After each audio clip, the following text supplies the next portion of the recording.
सध्या ज्या निवडणुका आहेत त्या बघितल्या तर अंतिम टप्प्यात आलेल्या आहेत आणि त्यामुळे निवडणुकीची जी रंगत आहे ती वाढत आहे. मात्र सिंधुदुर्ग जिल्ह्यात सध्या जे राजकारण फिरतंय ते पुन्हा राणेंच्याच भोवती फिरतंय. आपल्या समवेत दीपक केसरकर आहेत. मला सांगा, काल एक तुम्ही मोठं विधान केलं की राणेंबद्दल एक कट रचला जातोय, असं एक मोठं विधान केलं. याच्या मागचं कारण असं होतं की राणे साहेबांनी स्वतः म्हटलं होतं की महायुती करून ह्या निवडणुका लढवाव्या, परंतु तसं केलं गेलं नाही. आणि त्याच्याचमुळे निश्चितपणे राणे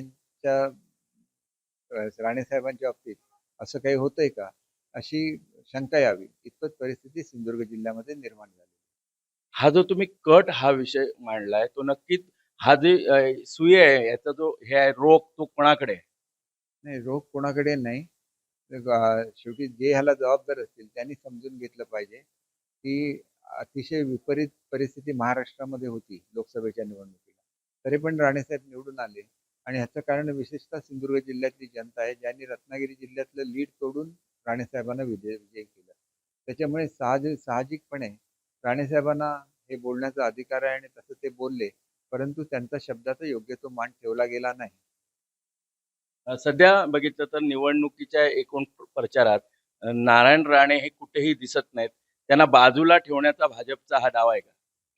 हे मी स्वतः कसं सांगू? ही वस्तुस्थिती आहे, ती आपण समजून घ्या आणि त्याच्यावर जो काय निष्कर्ष काढायचा तो आपण काढायचा.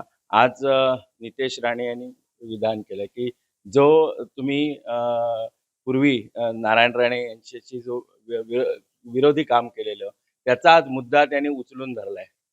तो वैचारिक संघर्ष होता. तो संघर्ष संपल्यानंतर मी कुठलीही टीका ही नारायणराव राणे साहेबांवर केलेली नाही. तो संघर्ष होता, तो संघर्ष सगळ्या जनतेने बघितलेला आहे. आणि तो संघर्ष हा शांततेसाठी होता. आणि ते एकदा शांततेचं आपण गोल अचीव केल्यानंतर तो लढा तिथे शिल्लक राहत नाही. त्याच्यामुळेच आमचे आजचे संबंध अतिशय चांगले आहेत. आणि आज निवडणुकीच्या पार्श्वभूमीवर पालकमंत्री असं बोलतायत, परंतु पालकमंत्र्यांना सुद्धा पूर्ण माझं सहकार्य असतं. ते ज्यावेळेला जिल्ह्यात काम करतात हे त्यांना सुद्धा माहिती आहे. एकंदर त्याने आज युतीबाबत एक मोठं विधान केलं की जे वेंगुर्ले असेल, सावंतवाडी असेल आणि कणकवली असेल इथे भाजपचेच नगराध्यक्ष होते आणि त्यामुळे त्यांचाच दावा हा त्यांनी आपला म्हटलेला आहे. मुळात बोलणीच झाली नाही. बोलणी होण्यापूर्वीच तुटलेली आहेत. त्याच्यामुळे असं आता बोलण्यात काही अर्थ नाही. आम्ही सर्व ते सहकार्य देण्याचं कबूल केलेलं होतं. या पार्श्वभूमीवर युती होऊन या निवडणुका झाल्या असत्या तर याच्यामध्ये कटुता निर्माण झाली नसती. आणि आज सुद्धा मित्रत्वाच्या भूमिकेतूनच लढाई झाली पाहिजे, म्हणजे ही जे काय राजकीय लढाई सुरू आहे ती, असं मला स्वतःला वाटतं. युती तुटण्यामागे कोण नेमकं कारणीभूत? नाही, हे मला कसं सांगता येणार, कारण युती भाजपकडून झालेली नाही. आमच्याकडून आम्ही तयारी दाखवलेली होती. त्याच्यामुळे त्यांनी जाहीर केलं तर त्याच्यावर बोलणं सोपं जाणार. आज आमदार निलेश राणे यांच्यावर जो गुन्हा दाखल झालेला आहे याकडे तुम्ही कसं पाहता? नाही, ते चुकीचं आहे. कारण निवडणुकीच्या काळात मग कोणीच असं पैशाचा व्यवहार असेल तर ते थांबवण्याचा प्रयत्न करणार नाही.